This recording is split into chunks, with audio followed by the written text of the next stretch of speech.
अस्सलाम वालेकुम। आज की वीडियो में हम करेंगे एक्सरसाइज 7A। ये है जी mathematics book 2D to 7th edition, जो अपडेटेड 7th एडिशन न्यू आया है। उसकी एक्सरसाइज है ये, और चैप्टर नेम है expansion and factorization of quadratic expressions. और इसका हम करेंगे जी क्वेश्चन नंबर 7 करेंगे। इसे जो पिछले क्वेश्चन है पहले करवा चुकी हूँ, उसका लिंक मैं डिस्क्रिप्शन में दे दूँगी, आप वहाँ से देख लीजिएगा। और अगर अभी तक आपने मेरा चैनल सब्सक्राइब नहीं किया तो उसको सब्सक्राइब कर दीजिए और बेल आइकन को लास्ट में प्रेस कर दीजिएगा ताकि आपको न्यू आने वाले वीडियोज़ के बारे में पता चल सके।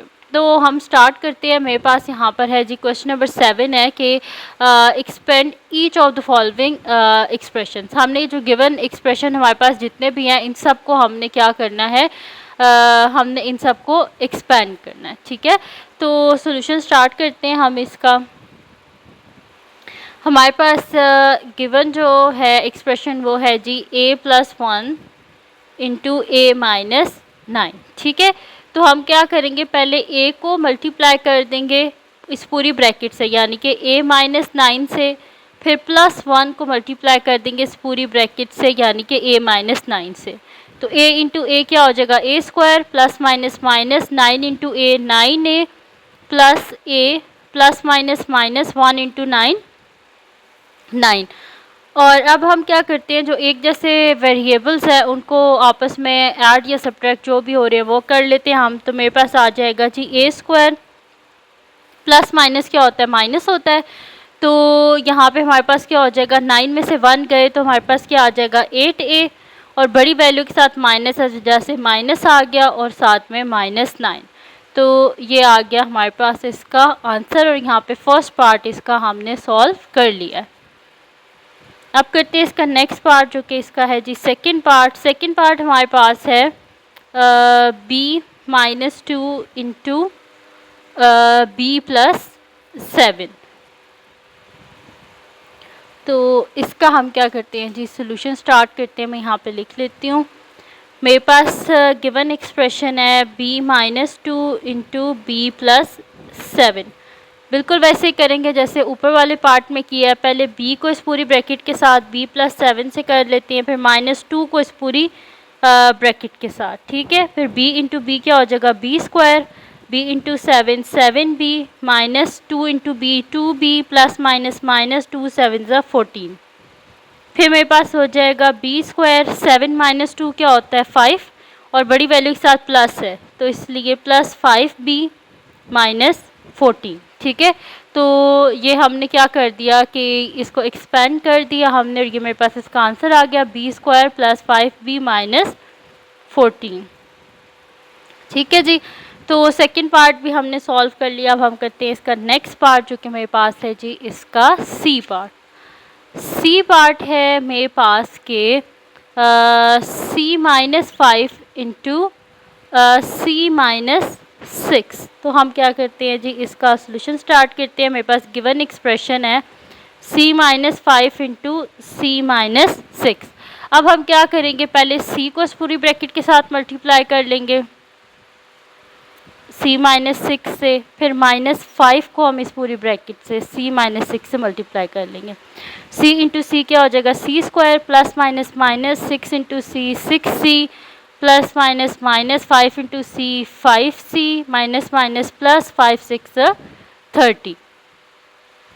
तो ये हो जाएगा c² माइनस माइनस क्या होता है प्लस, 6 प्लस 5 क्या होता है 11c, और बड़ी वैल्यू के साथ माइनस है जैसे माइनस आ गया प्लस 30। ठीक है जी, तो ये आ गया हमारे पास इसका आंसर, और यहाँ पे हमने इसका जो सी पार्ट है उसको भी सॉल्व कर लिया।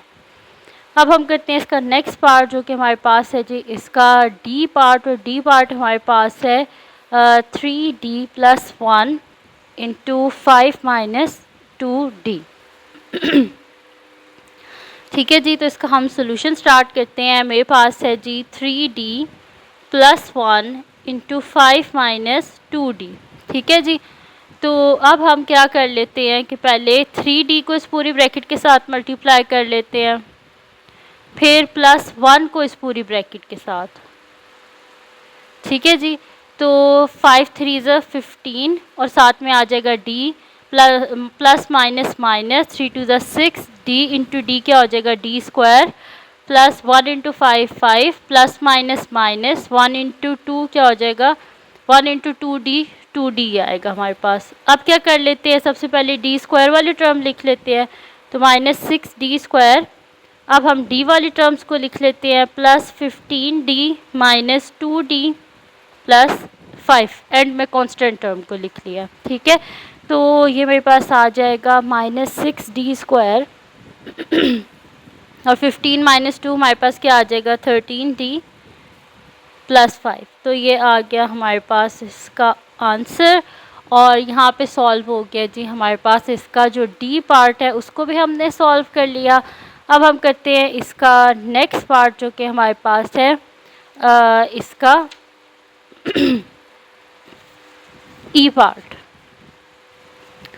तो ई पार्ट को मैं यहाँ पे लिख लेती हूँ। ई पार्ट है जी मेरे पास 1 + f, और मेरे पास है ई पार्ट है जी इसका 1 - f, sorry 1 - f into 7f + 6, ठीक है जी। तो हम इसका सोल्यूशन स्टार्ट करते हैं।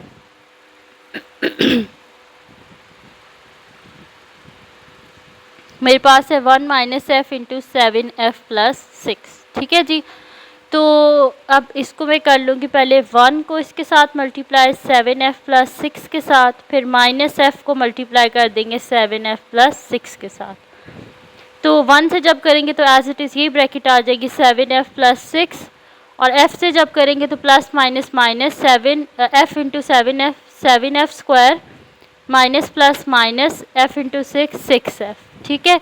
तो -7f² + 7f - 6f और + 6, तो ये मेरे पास आ जाएगा -7f²।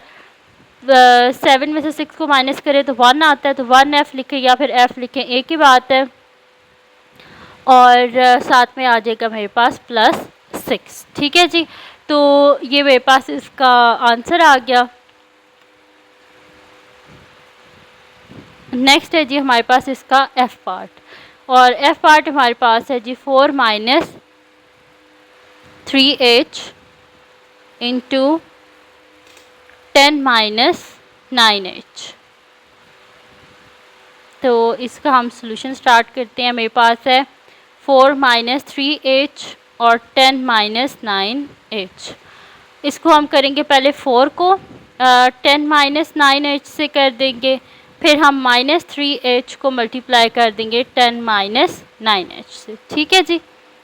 तो 4 10 ज़ा क्या हो जाएगा 40, प्लस माइनस माइनस 4 9 ज़ा 36h, माइनस प्लस माइनस 3 10 ज़ा 30h, माइनस माइनस प्लस 9 3 ज़ा 27, और h को h से मल्टीप्लाई करें तो h²।